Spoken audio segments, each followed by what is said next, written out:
इस आज के इस लेक्चर में मैं आपको बूटस्ट्रैप के जो लेआउट होते हैं उनसे जुड़ी हुई कुछ चीज़ें बता रहा हूँ। क्या क्या चीज़ें वो रहेंगी उसका अगर आपको मैं हिंट दे दूँ, हम क्या क्या पढ़ने वाले हैं। हम एक तो पढ़ेंगे कंटेनर क्या होता है, कंटेनर अलग अलग तरीके का कैसे होता है वो कंटेनर और कंटेनर फ्लूइड में डिफरेंस, ये देखने वाले हैं। कंटेनर के ब्रेक पॉइंट्स क्या होते हैं, container SM, container MD, container LG, ऐसा कुछ। कंटेनर क्लास और रो क्लास क्या चीज़ें हैं ये देखेंगे। फिर हम देखेंगे कॉल क्लास को आप कैसे यूज़ कर सकते हैं।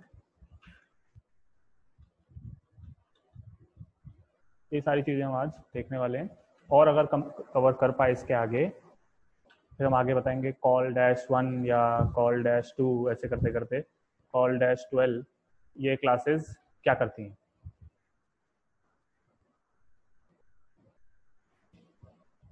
फिर आएगा कॉल डैश एसएम डैश 1 या कॉल डैश एमडी डैश 1 या कॉल डैश एलजी डैश 1 ऐसे करते हुए कॉल एलजी 12। ये वाली क्लासेस क्या हैं, कैसे यूज में लेते हैं, इतना कुछ हम आज देखने की कोशिश करेंगे, जितना इसमें से हो पाएगा उतना।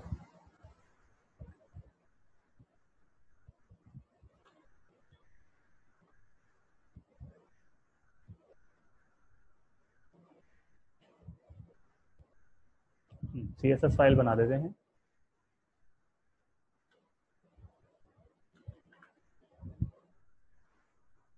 अच्छा, इसमें बूटस्ट्रैप नहीं लगाया हमने। हमारे पास बूटस्ट्रैप मीन्स CSS और बूटस्ट्रैप मीन JS दोनों हैं। ध्यान रखिएगा आपकी CSS बाद में आएगी। बूटस्ट्रैप मीन CSS और bootstrap mean JS। Bootstrap mean JS दो अलग फाइलों पे डिपेंडेंट होती है, हमें वो फाइलें लानी रहेंगी, 1 और 2, SRC यहाँ एंड SRC यहाँ। ये दोनों आपको गेट बूटस्ट्रैप पर मिल जाएंगी।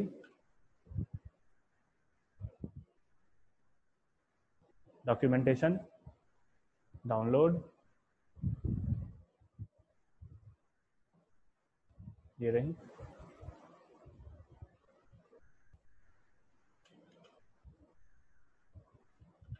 इसमें से जो स्लिम है ये हटा दीजिएगा, स्लिम नहीं चाहिए हमको।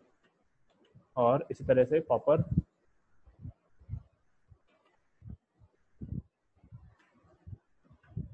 बस बूटस्ट्रैप लग गया हमारे पेज में, इतना ही करना होता है।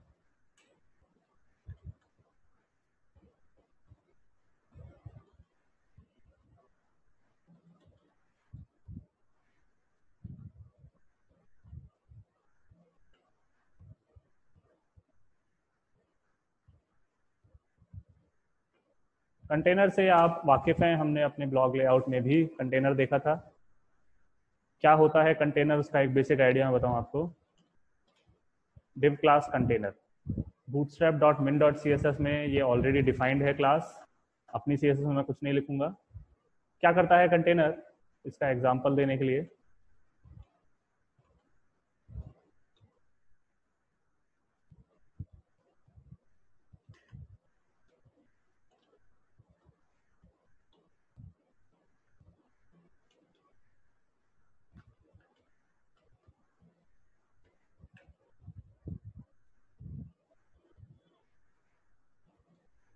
एक पैराग्राफ हमने बनाया जो कि कंटेनर में नहीं है और एक पैराग्राफ कंटेनर के अंदर है।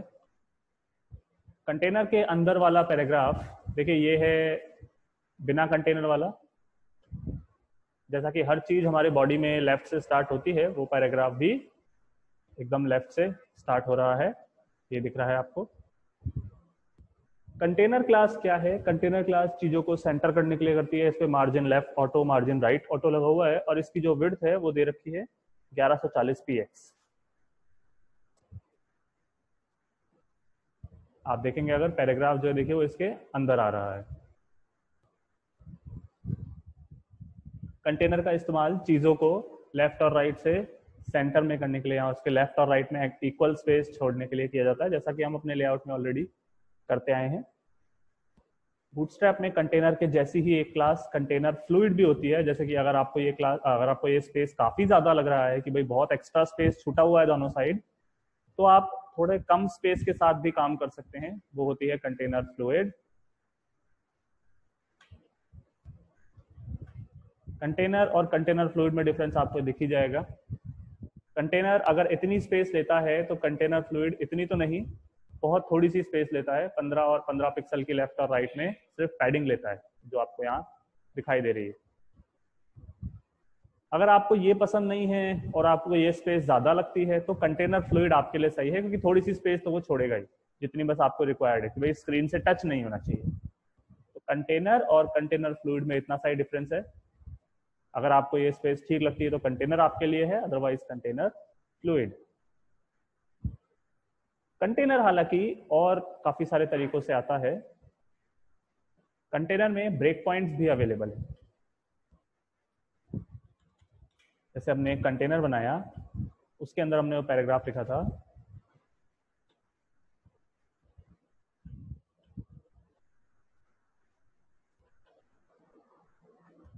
कंटेनर क्लास क्या करती है देखिएगा। अगर हम बाकियों को थोड़ी देर के लिए हटा दें,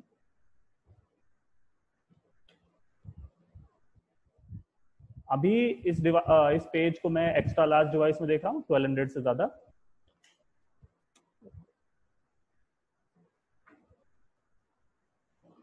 ये हम एक्स्ट्रा लार्ज डिवाइस में है, तो एक्स्ट्रा लार्ज डिवाइस में आपको दोनों साइड स्पेसिंग दिखाई दे रही है।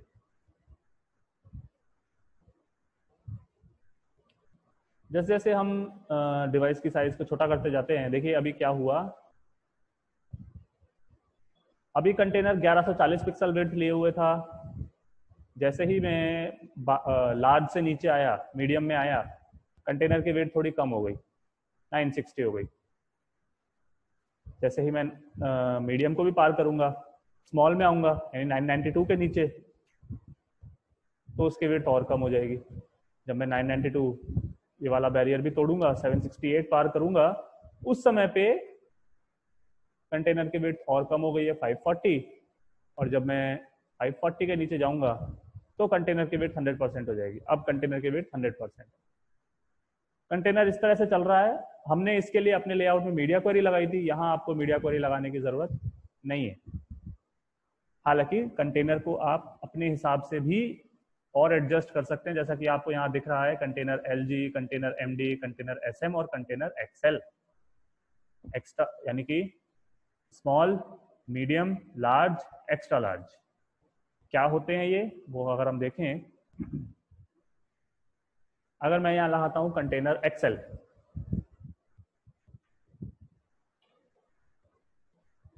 अभी आपको कोई फर्क नहीं दिख रहा है, जैसा कंटेनर था बिल्कुल वैसा का वैसा ही कंटेनर XL है, यानी कि 1140 पिक्सल उसकी विड्थ है। अगर मैं अब अपने पेज को छोटा करता हूं,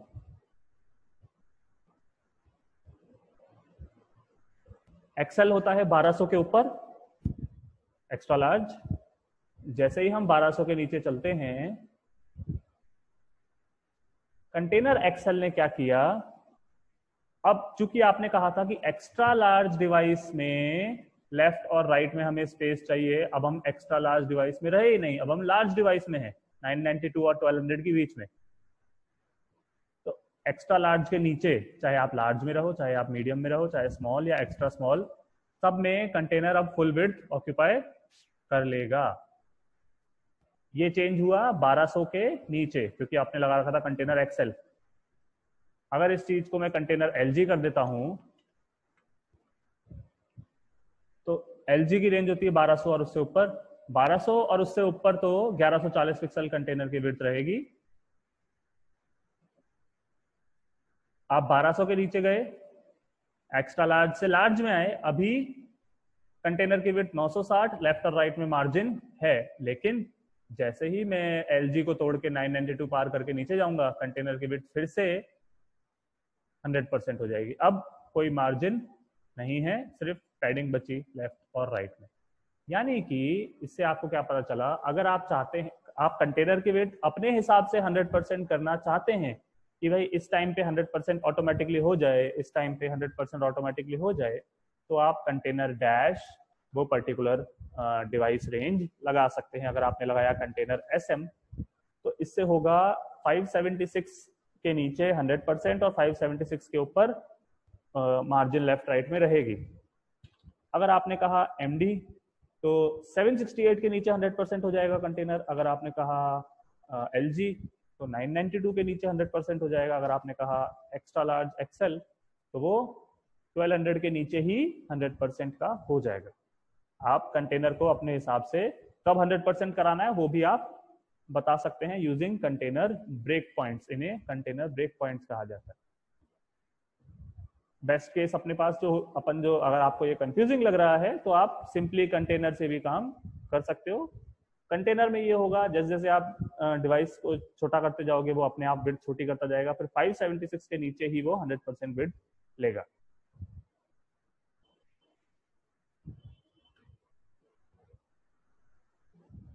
जब भी हम लेआउट बनाते हैं तो हम कंटेनर तो लगाते ही लगाते हैं। जैसे अगर हमारे ब्लॉग वाले लेआउट की बात करूं,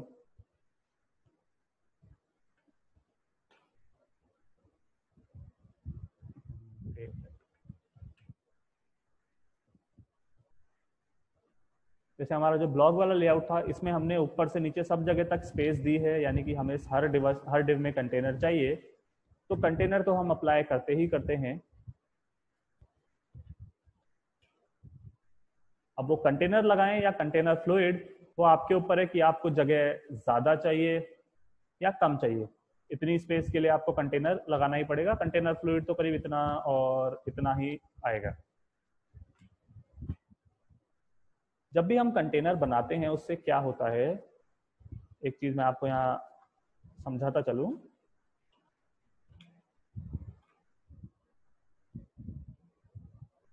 कंटेनर पे विड्थ जो लगी हुई है वो है 1140 पिक्सल, जैसे कि आपको दिखाई दे रहा होगा। लेकिन कंटेनर के अंदर जो पैराग्राफ है ना, उस पैराग्राफ या कोई भी आप कंटेंट कंटेनर के अंदर डालोगे, उसके पास 1140 पिक्सल की विड्थ नहीं रहती। आप देखेंगे 30 पिक्सल और कम है। पैराग्राफ या जो भी कंटेंट कंटेनर के अंदर रहता है उस पे उसको 1140 माइनस 30, 1140 माइनस 30 पिक्सल, यानी कि 1110 पिक्सल ही स्पेस विड्थ मिलती है। ऐसा इसलिए उस 1140 में अगर आपको दिख रहा है, लेफ्ट साइड में 15 पिक्सल की पैडिंग है, राइट साइड में भी 15 पिक्सल की पैडिंग है, जो कि ये आ रही है। Padding right 15, padding left 15 pixel. तो कंटेनर के अंदर जो भी कंटेंट है उसको तो और कम स्पेस मिलता है। अगर आप चाहते हैं कि नहीं मुझे वो 15 पिक्सल दोनों साइड 15 और 15 30 पिक्सल की जगह भी चाहिए, जो कि हम ज्यादातर ऑक्यूपाई करते ही हैं, कंटेनर के अंदर हम इस पर्टिकुलर पर्पज के लिए कि वो लेफ्ट साइड की 15 पिक्सल और राइट साइड की 15 पिक्सल स्पेस हमें मिल जाए, हम एक डिव लगाते हैं कंटेनर के अंदर रो। रो कुछ भी नहीं करता, रो का सिर्फ एक काम है। आप देखेंगे, अगर आपने नोटिस किया हो, पैराग्राफ लेफ्ट में शिफ्ट हो गया। जब तक रो नहीं है पैराग्राफ अंदर है। जैसे ही मैं यहाँ पे रो लगाता हूं, आप यहाँ ऊपर नोटिस करिएगा, पैराग्राफ जो है वो लेफ्ट में खिसक गया। ऐसा इसलिए हुआ है, कंटेनर की विड्थ अभी भी 1140 ही है, जैसा कि आपको दिख रहा है। रो ने, अब देखिए पैराग्राफ की जो विड्थ है वो भी 1140 हो गई है। पैराग्राफ यानी जो भी अंदर का कंटेंट है वो भी अब 1140 ही स्पेस ले रहा है। रो ने क्या किया, देखिए कंटेनर ने लेफ्ट साइड से 15 पिक्सल और राइट साइड से 15 पिक्सल कंटेंट से ले लिया था, अपने पास रख लिया था। रो ने वो 15 और 15 कंटेंट को लौटाया, इधर 15 और इधर 15। कैसे? माइनस में मार्जिन लगाकर, कि माइनस मार्जिन लेफ्ट -15, -15 का मतलब है आप लेफ्ट साइड में खिसकोगे, मार्जिन राइट -15 का मतलब है आप राइट साइड में खिसकोगे। तो जो पैराग्राफ पहले 1110 पिक्सल का हो रहा था, या जो भी कंटेंट था वो 1110 का हो रहा था, 15 और 15 30 पिक्सल उसमें जोड़ा गया, अब वो भी ऑटोमेटिक 1140 का हो रहा है। देखिए कंटेनर इतना इतना है, लेकिन रो अब इतनी हो गई है। तो हम रो बस इसीलिए लगाते हैं, और कोई खास रीजन नहीं है रो को लगाने का।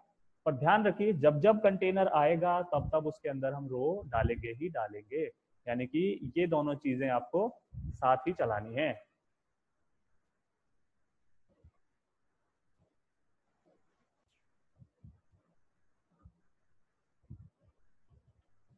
जब भी हम बूटस्ट्रैप से कोई किसी प्रकार का लेआउट बनाएंगे, जैसे हमें यही अगर बनाना है, हमें उस लेआउट को कॉलम्स के हिसाब से डिवाइड करना पड़ेगा, क्योंकि जब हम बूटस्ट्रैप, आपको फर्स्ट लेक्चर में बताया था कि बूटस्ट्रैप जो है किसी पेज को रिस्पॉन्सिव बनाने के लिए उसे 12 इक्वल साइज कॉलम्स में डिवाइड करता है। 12 कॉलम्स बूटस्ट्रैप के लिए, कोई भी पेज 1 2 3 4 5 6 7 8 ऐसे करते हुए 12 कॉलम्स का ग्रुप है बस, और कुछ नहीं है। तो वो जो 12 कॉलम्स हैं वो हमारे हर लेआउट में इंक्लूड होते ही होते हैं।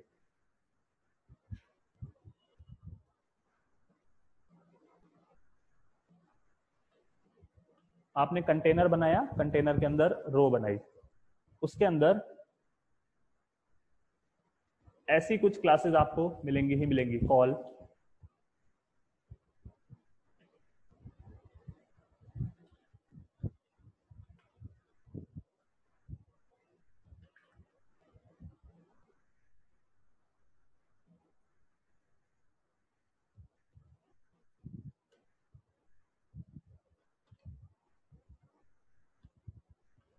डिव क्लास कॉल बनाई मैंने, उसमें एक चीज लिखी, कॉल बनाई उसमें एक चीज लिखी, कॉल बनाई उसमें एक चीज लिखी।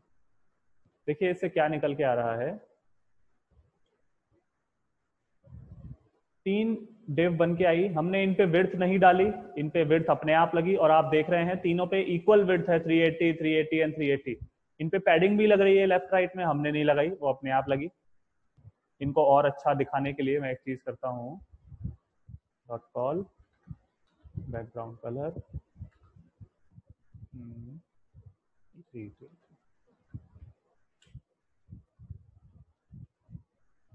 बैकग्राउंड कलर अप्लाई नहीं हुआ।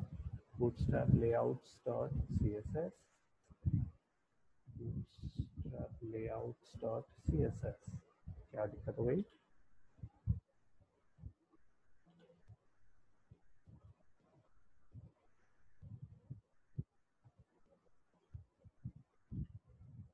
हाँ,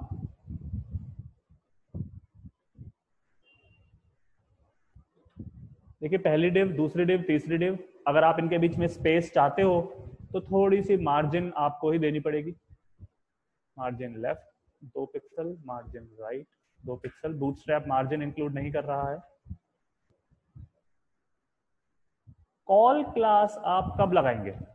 .col वाली क्लास हम कब यूज करते हैं? जब आपको इक्वल साइज्ड कॉलम्स चाहिए होते हैं।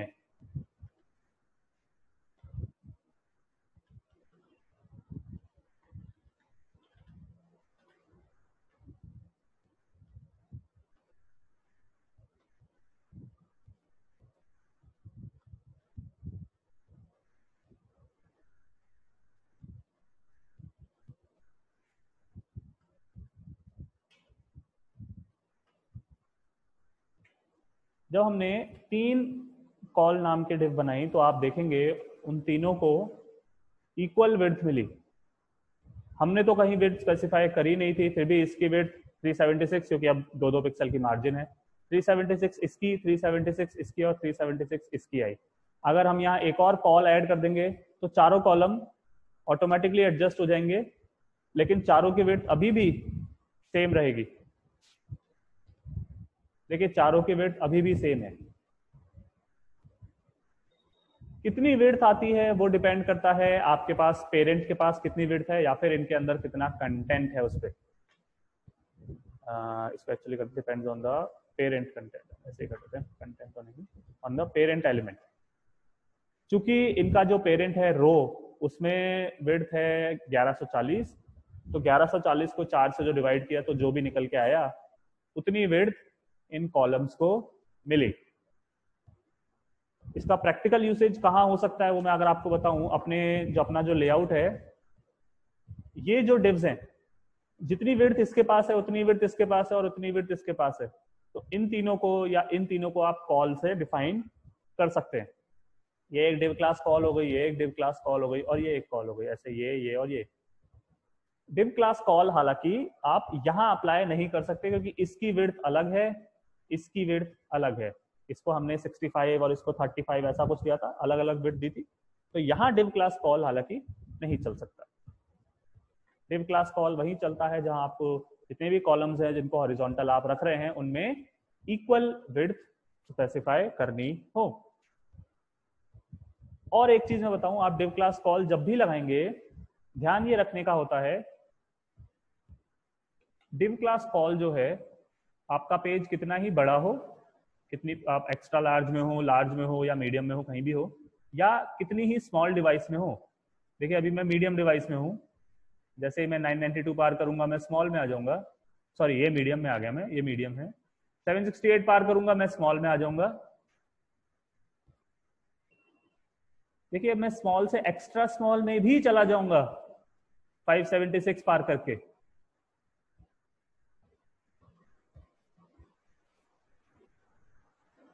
देखिए .col से आप जो भी कॉलम्स बनाते हैं वो कभी भी वर्टिकल एक दूसरे के ऊपर नहीं आते हैं। ये चीज हमें हमेशा याद रखनी होगी जब आप .col से काम कर रहे हैं।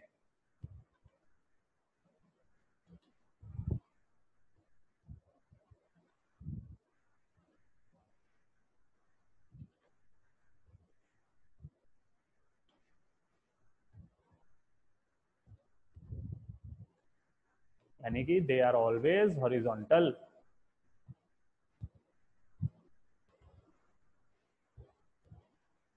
अभी थोड़ी देर पहले मैंने आपको बताया कि आप कॉल का प्रैक्टिकल इस्तेमाल कर सकते हो इन डिव्स पर। हालांकि आपको पता है हमने इन पे जब मीडिया क्वेरी लगाई थी तो ये तो वर्टिकल हो रहे हैं 1, 2 एंड 3, यानी कि प्रैक्टिकली जब हम बनाने बैठेंगे तो हमें लगेगा कि हम इन पे भी .col अप्लाई नहीं कर सकते। .col कहाँ अप्लाई हो सकता था? एक्चुअली .col इन पे अप्लाई हो सकता था, क्योंकि अगर आप चाहते थे कि ये स्मॉल डिवाइस में भी हॉरिजॉन्टल के हॉरिजॉन्टल ही रहें। .col हम वही इस्तेमाल करते हैं जहां बहुत छोटी छोटी चीजें हो, जिनका जो बहुत ज्यादा स्पेस ऑक्यूपाई नहीं करते आपकी टोटल स्क्रीन में, जैसे कि ये तीनों। अगर आप इनको .col से बनाएंगे तो अगर आप एक्स्ट्रा स्मॉल या स्मॉल डिवाइस में जाओगे ये तीनों हॉरिजॉन्टल ही रहेंगी। हॉरिजॉन्टल रहेंगी तो इनके अंदर का कंटेंट एक दूसरे में कोलाइड कर सकता है, मर्ज कर सकता है, एक दूसरे के अंदर घुस सकता है, तो यहाँ पे .col चलेगी नहीं। तो अगर .col नहीं चलेगी तो क्या ऑप्शंस हैं हमारे पास? आपके पास और भी बहुत सारे ऑप्शंस हैं। .col हमने लगाया जब हमें इक्वल साइज्ड कॉलम चाहिए थे। इसकी विड्थ, इसकी विड्थ, इसकी और इसकी सबकी विड्थ एक जैसी आ रही थी। लेकिन आपको हमेशा ऐसा नहीं होता कि इक्वल विड्थ कॉलम चाहिए, जैसे यहाँ है इसकी विड्थ ज्यादा है, इसकी विड्थ कम है। ऐसे केसेस में आपके पास क्या ऑप्शंस है?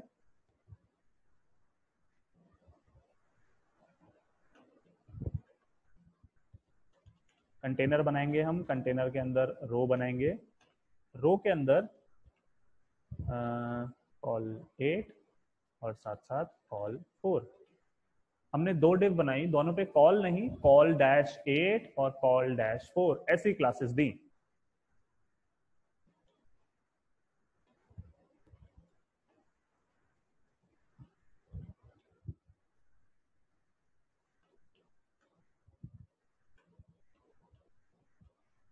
आपको पता है बूटस्ट्रैप आपके पेज को 12 कॉलम में डिवाइड करेगा। उन 12 कॉलम्स में से 8 कॉलम हमने इस डिव को दिए और 4 कॉलम इस डिव को दिए। 25% विड्थ जो भी टोटल स्पेस है इसके पास होगी, 75% विड्थ इसके पास होगी। देखें कैसा लगता है ये।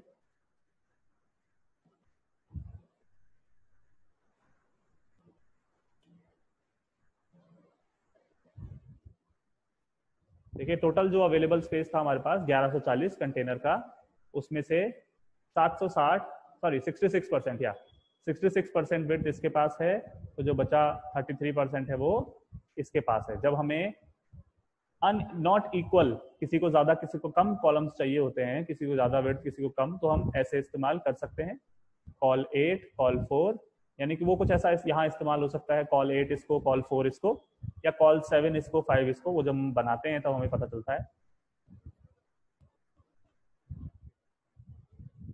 हालांकि यहां भी आप देखेंगे ये वाले कॉलम्स भी कभी हॉरिजॉन्टल नहीं होते हैं। कॉल डैश नंबर वाले कॉलम जो हैं वो भी डिव जो है ये वाली, ये भी हॉरिजॉन्टल नहीं होंगी।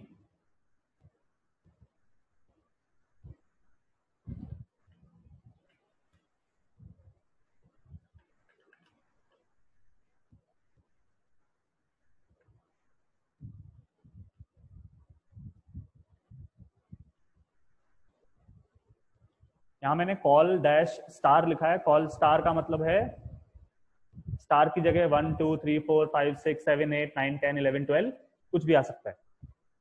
कॉल डैश 1 से लेके कॉल डैश 12 वाली क्लासेस जब आप यूज करते हैं वो कब यूज करेंगे, जब आपको इक्वल साइज्ड कॉलम्स नहीं चाहिए, अलग अलग साइज के कॉलम्स चाहिए। हालांकि col dash 1 to col dash 12 वाले कॉलम्स भी एक दूसरे के ऊपर वर्टिकल कभी नहीं होंगे, तो आपको इनको भी वहीं यूज करना होगा जहां आपको बहुत छोटे छोटे कंटेंट, बहुत कम साइज ऑक्यूपाई करने वाले कंटेंट हो, जो आप छोटी स्क्रीन पे भी हॉरिजॉन्टल ही रखना चाहते हो। चूंकि मैं छोटी स्क्रीन पे इसको और इसको हॉरिजॉन्टल नहीं रखना चाहता, तो ये पर्टिकुलर क्लास भी मेरे काम नहीं आएगी इस केस में। तो फिर क्लास काम कौन सी आएगी, सवाल ये है।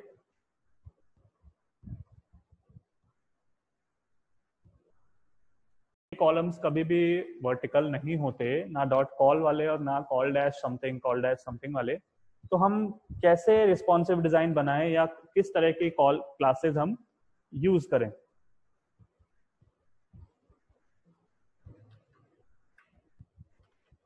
यहां आपके काम आते हैं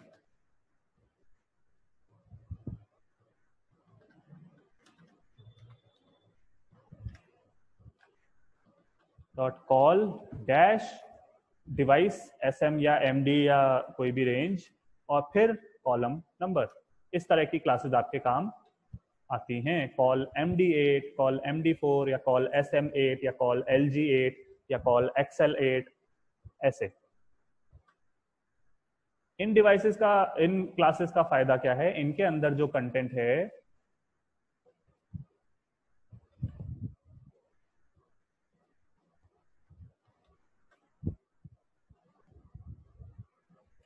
अभी तो ये आपको बिल्कुल पहले जैसा ही दिखाई दे रहा है, कॉल डैश 8 वाले के जैसा। फर्क ये है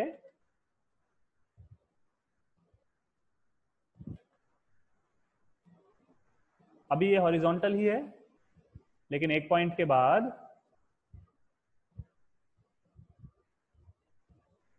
ये एक दूसरे के ऊपर स्टैक हो जाते हैं या वर्टिकल हो जाते हैं। अब ये किस पॉइंट पे हुए, ये हुए 768 के पार। क्यों? हमने लगाया था कॉल MD8। मीडियम की रेंज होती है 768 से 992। जैसे ही मैं मीडियम को तोड़ के नीचे गया, स्मॉल में गया, ये दोनों कॉलम्स एक दूसरे के ऊपर स्टैक हो गए। अब बूटस्ट्रैप को लगा अब ये मीडियम डिवाइस तो रही नहीं, स्मॉल डिवाइस हो गई है, और आपने जो कॉलम बनाया है वो मीडियम के हिसाब से है, तो उसने उन दोनों को ऊपर एक दूसरे के ऊपर स्टैक कर दिया। यही चीज जो ये चेंजिंग वाला प्रोसेस हुआ, ये अभी 768 पे हुआ। अगर यहां पर मैं कॉल SM लगाता दोनों में,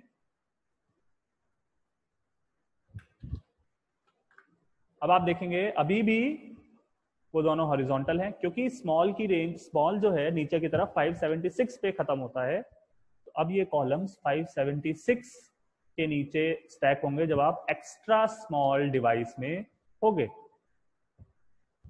576 पे ये दोनों हॉरिजॉन्टल होते हैं और 576 से लेके ऊपर तक वर्टिकल हॉरिजॉन्टल ही रहेंगे।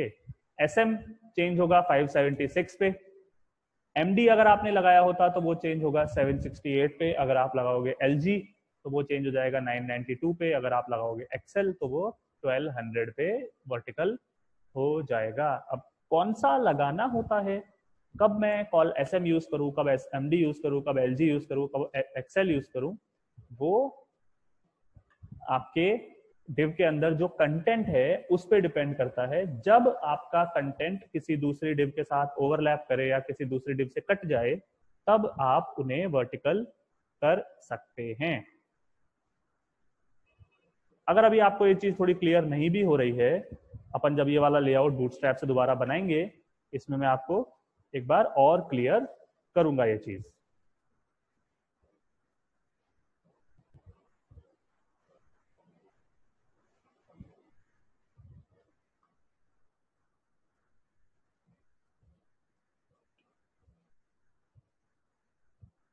बूटस्ट्रैप अगर आप पढ़ रहे हैं तो एक और जरूरी चीज आपको पढ़नी है, वो है alignment, horizontal and vertical alignment. जैसे जितना मैंने बताया ये सारा तो हम पढ़ चुके, इसके आगे हम क्या पढ़ रहे हैं वो भी बता देता हूँ एक बार।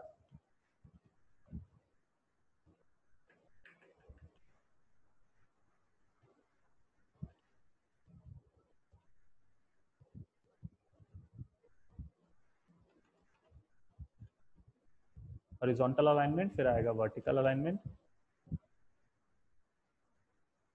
हॉरिजॉन्टल अलाइनमेंट में आप क्लासेस देखेंगे कुछ इस प्रकार की, justify content start, justify content centre और एंड। दो और होती हैं इसमें तो, around and between. Vertical alignment में आप किस तरह की क्लास देखेंगे, अलाइन आइटम्स, स्टार्ट, सेंटर और and.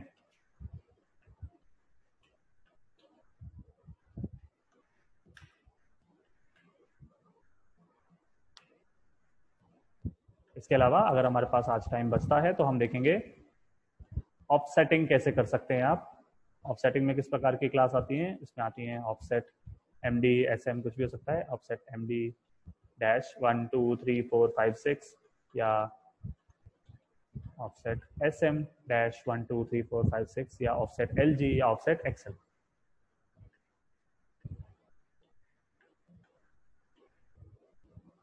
Horizontal and vertical alignment हमें देखना है, आपको ये थोड़ा अच्छे से समझ में आए इसके लिए हम एक डिव बना के रख लेते हैं। इसको हमने कह दिया हीरो डिव। इस पर मैं थोड़ी सी CSS भी खुद लगा रहा हूँ, आईडी है हैश हीरो।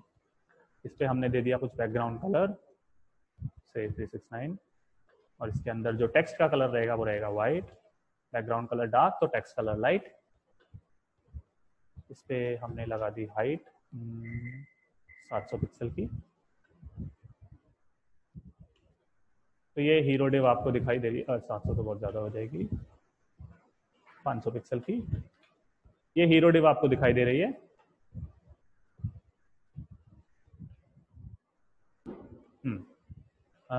पहले वर्टिकल अलाइनमेंट बता देता हूँ मैं आपको। ये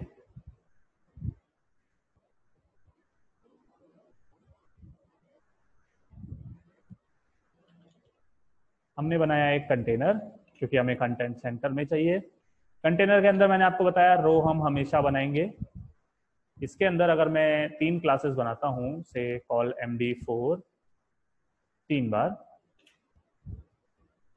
आपको ध्यान हमेशा ये रखना है जितनी भी डिव्स आप हॉरिजॉन्टल चाहते हो उनके कॉलम्स का काउंट हमेशा 12 ही होना चाहिए। 4 + 4 = 8 एंड 8 + 4 = 12।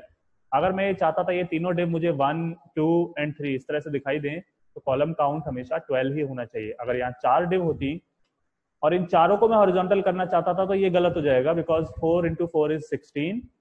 आपको अब करना ये रहेगा, अगर आपको चारों हॉरिजॉन्टल चाहिए तो या तो चारों में 3 लगाते।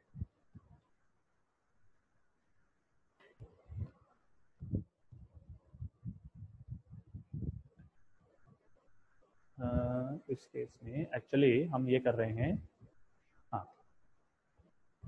3 अलग अलग रो डिव्स बना रहा हूं मैं, ये सही रहेगा।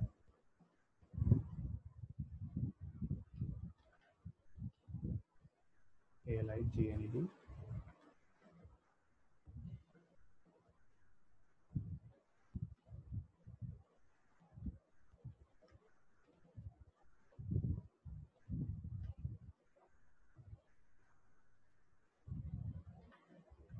अभी जो तीनों डिव्स आपको दिखाई दे रही है वो कुछ ऐसी दिखाई दे रही है। इन तीनों डिव्स पे अगर हम एक एक्स्ट्रा क्लास मैं दे रहा हूं CL। क्यों दी मैंने एक्स्ट्रा क्लास? इस CL क्लास पर मैं बैकग्राउंड कलर लगा रहा हूं। इसका बैकग्राउंड हम कर देते हैं ग्रे। वो तीनों डिव्स अब आपको दिखाई दे रही है। देखिए हम बता रहा हूं, हम पढ़ रहे हैं वर्टिकल अलाइनमेंट।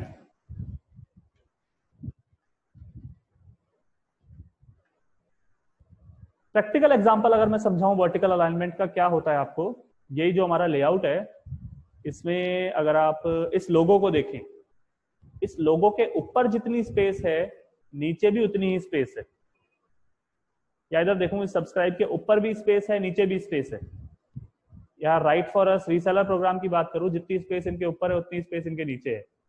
ये होता है वर्टिकल अलाइनमेंट कि ये जो लोगो है या ये सब्सक्राइब या ये तीनों एंकर टैग्स अपनी डिव के सेंटर में है वर्टिकली। वाई एक्सिस पे बात कर रहा हूं मैं। राइट फॉर अस आप देखेंगे जितना ऊपर स्पेस है उतना नीचे स्पेस है, यानी वर्टिकली सेंटर में है। बट बाय डिफॉल्ट हर चीज डिव के वर्टिकली टॉप पे आती है या स्टार्ट पे शुरू होती है। अगर आपको किसी चीज को सेंटर में लेके जाना है तो आपको क्या करना रहता है वो हम यहाँ पे देख रहे हैं। हॉरिजॉन्टल और वर्टिकल अलाइनमेंट में जो मैंने आपको क्लासेस लिखी, हॉरिजॉन्टल अलाइनमेंट में ये 5 क्लासें लिखी और वर्टिकल में ये 3 क्लासें लिखी। ये सारी क्लासेस जो रो क्लास है आपकी, जो कंटेनर के अंदर लगती है, उस पर अप्लाई होती हैं। रो के साथ यहाँ पे मुझे कोई क्लास अप्लाई करनी रहेगी। जैसे यहाँ मैंने अप्लाई किया अलाइन आइटम स्टार्ट, यहाँ मैंने अप्लाई किया अलाइन आइटम्स सेंटर और यहाँ अप्लाई कर दिया एंड। क्या हुआ ये करने से, वो अगर हम देखें, अरे कुछ भी नहीं हुआ। एक मिनट,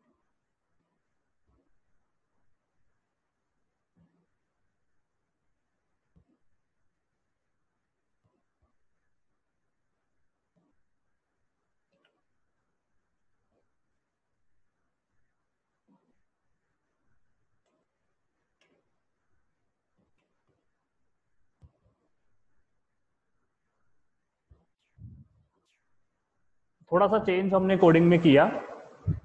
हमने क्या किया, हमने अपनी कॉल क्लास जो थी उस पर एक एक्स्ट्रा क्लास लगाई है CL। उस CL क्लास में हमने एक बैकग्राउंड कलर दे दिया है। इसके अलावा जो हमारी रोज हैं, जो बूटस्ट्रैप वाली रो क्लास है, उसमें मैंने अपनी CSS में रो पे हाइट दी। हमने हीरो पे हाइट लगा रखी थी, ID हीरो पे, डिवाइड हीरो इज पूरी चीज। हमने इस पे से हाइट हटा ली है।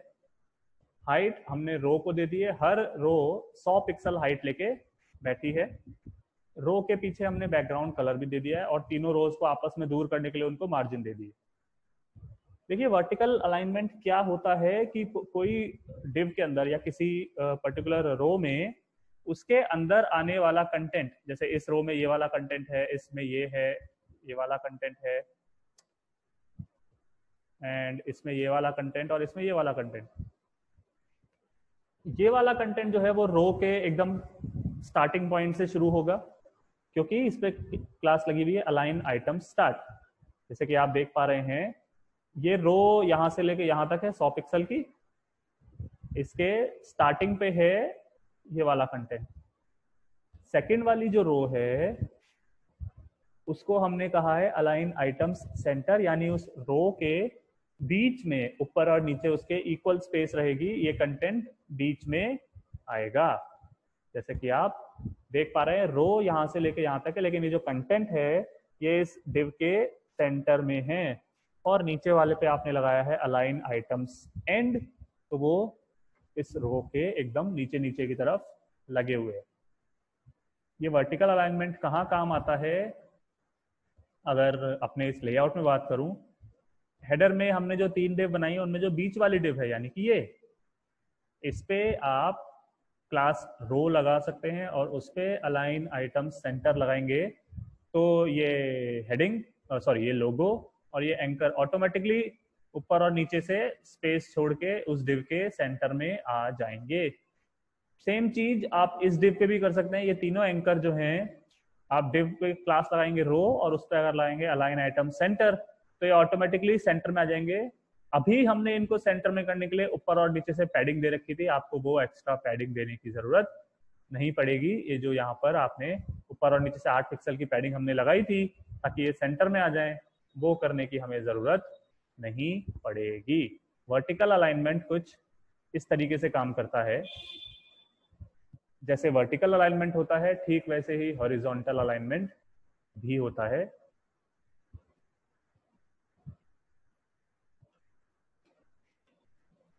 वर्टिकल अलाइनमेंट ये बताता है कि ऊपर नीचे की तरफ से कोई डिव कैसे अलाइन रहेगी।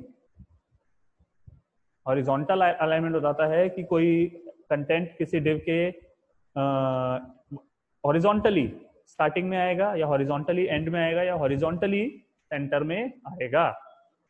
जैसे वही हमने एक हीरो आईडी बनाई, एक कंटेनर के अंदर हमने 3 रो फिर से ली। हॉरिजॉन्टल अलाइनमेंट की अगर आप बात करते हैं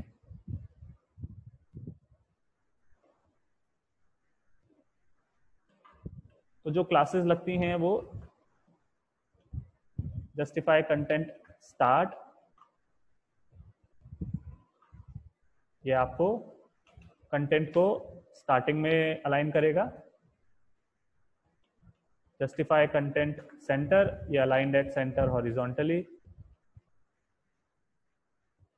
और जस्टिफाई कंटेंट एंड जो है ये अलाइन करेगा एंड में हॉरिजॉन्टली। किस प्रकार से वो मैं आपको बताता हूँ।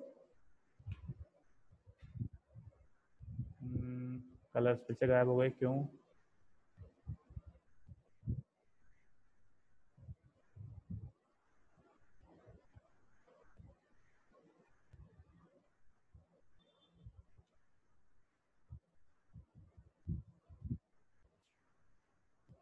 स्ट्रक्चर में हमने थोड़ा सा चेंज कर दिया। अब हमने 3 रो क्लासेस बनाई, तीनों के अंदर कॉल SM4, SM4, 44 और 44।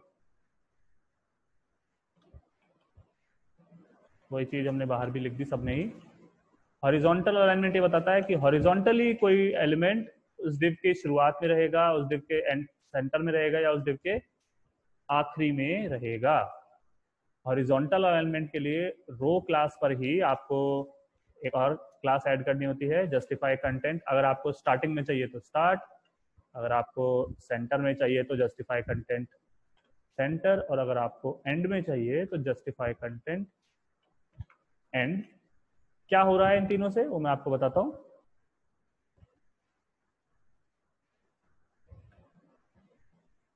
इन तीनों पे अगर हम CL क्लास लगा दे तो वो बैकग्राउंड कलर भी आ जाएगा।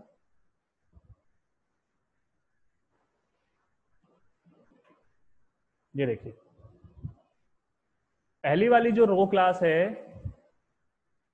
उस पे हमने लगा रखा है जस्टिफाई कंटेंट स्टार्ट, यानी इसके अंदर आने वाले एलिमेंट्स इसकी स्टार्टिंग पॉइंट से ही स्टार्ट होंगे, तो 4 कॉलम इधर और 4 कॉलम इधर। ये पहला 4 कॉलम और ये दूसरा 4 कॉलम।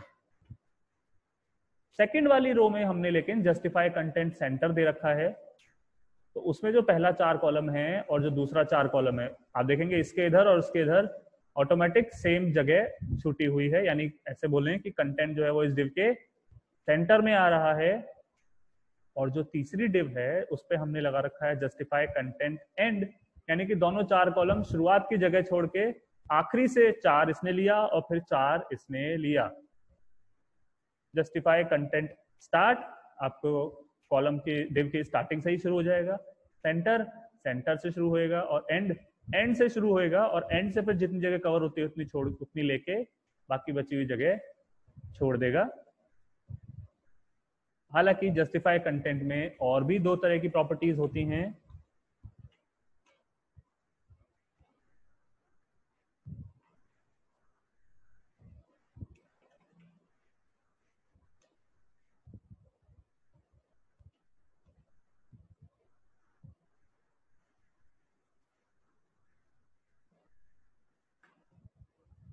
हमने एक लगाया जस्टिफाई कंटेंट अराउंड, इन दोनों पे भी CL क्लास दे देते हैं।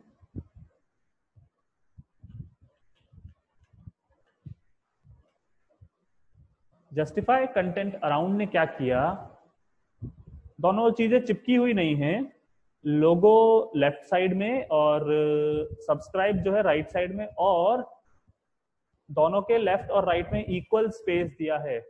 इसका प्रैक्टिकल एग्जांपल आपके यही वाली डिव हो सकती है। देखिए इसमें लोगो जो है वो एकदम लेफ्ट में है और सब्सक्राइब जो है वो एकदम राइट साइड में है।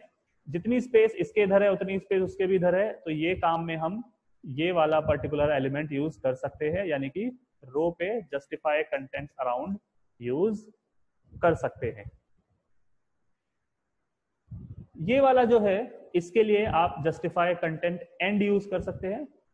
जस्टिफाई कंटेंट एंड क्या करता है, ऑटोमेटिकली डिव के एकदम राइट साइड में आपका कंटेंट लगाता है। आपको यहीं पे यही चाहिए, जस्टिफाई कंटेंट एंड, यानी जहां कंटेनर खत्म हो रहा है वहीं पे हमारा कंटेंट होना चाहिए। यहाँ आपका जस्टिफाई कंटेंट सेंटर लग सकता है क्योंकि जितनी स्पेस लेफ्ट और उतनी स्पेस राइट में भी है। हॉरिजॉन्टल अलाइनमेंट जो है वो इस प्रकार काम करता है। एक इसमें रह गया है जस्टिफाई कंटेंट बिटवीन, वो मैं आपके लिए ही छोड़ रहा हूं। एक बेशक इसमें रह गया है जस्टिफाई कंटेंट बिटवीन।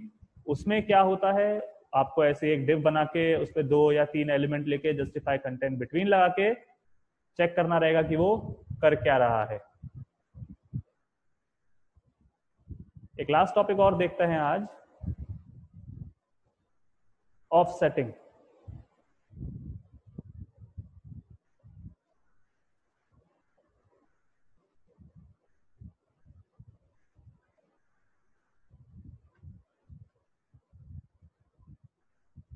अच्छा ये चलिए फिर मैं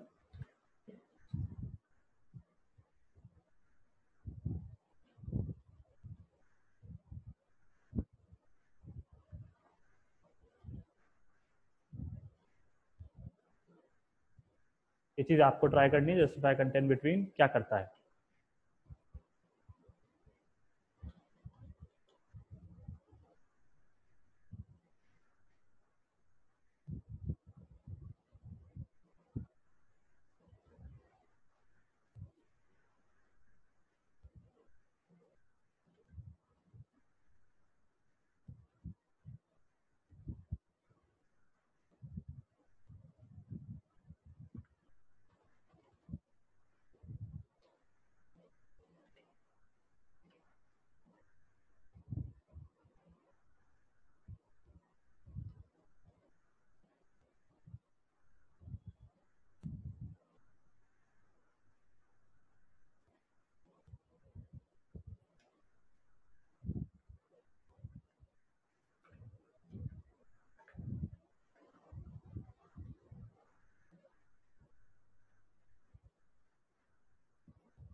इन चारों पे हमने CL क्लास भी लगा दी, उससे क्या होगा, बैकग्राउंड कलर आ जाएगा।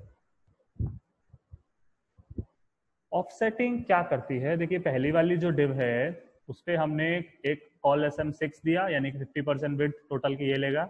कॉल SM2 दिया, यानी कि 16-17% विड्थ ये लेगा। तो ये आ गया है कॉल SM6 पहला वाला, और ठीक इसके पड़ोस में आ गया है कॉल SM2, ये 6 ये 2।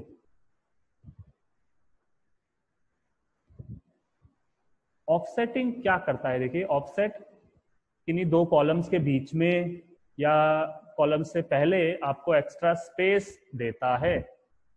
इस रो के अंदर हमने फिर से कॉल SM6 बनाया।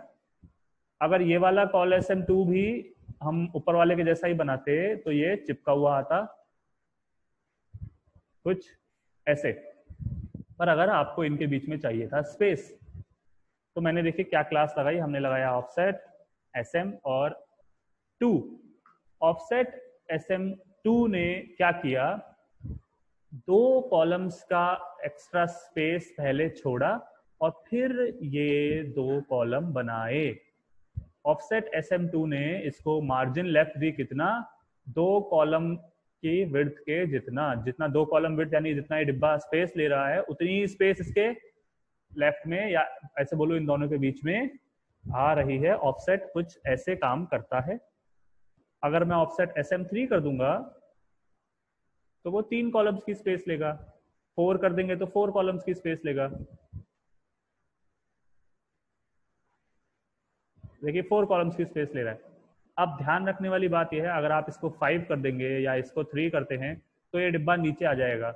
वो क्यों? क्योंकि 6 + 4 10 + 2 12 कॉलम्स का काउंट पूरा हो चुका है। अगर आपको इस डिब्बे की विड्थ बढ़ानी है, जैसे मुझे इसको अगर 3 करना था कि भाई मेरा कंटेंट इतने छोटे में अच्छा नहीं दिख रहा है, तो आपको इनको हॉरिजॉन्टल भी रखना है, तो आपको अब इसकी या तो इसका ऑफसेट कम करें। देखिए अब वो 3 कॉलम की स्पेस छोड़ के 6 कॉलम इधर 3 कॉलम इधर। ऑफसेट कुछ इस प्रकार काम करता है। आप यही स्पेस शुरुआत में भी ले सकते थे। अगर ऑफसेट मैं इस पे से हटा दूं,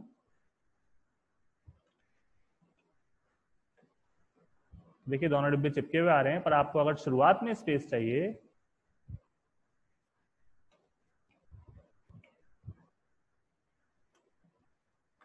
अगर ऐसा करते हैं तो देखिए 1 कॉलम की स्पेस, अगर आप इसको बढ़ा देते हैं तो 2 कॉलम की स्पेस। ऐसे करके आप स्पेस ले सकते हैं शुरुआत में भी या कॉलम्स के बीच में भी। ऑफसेट बस इतना ही काम करता है।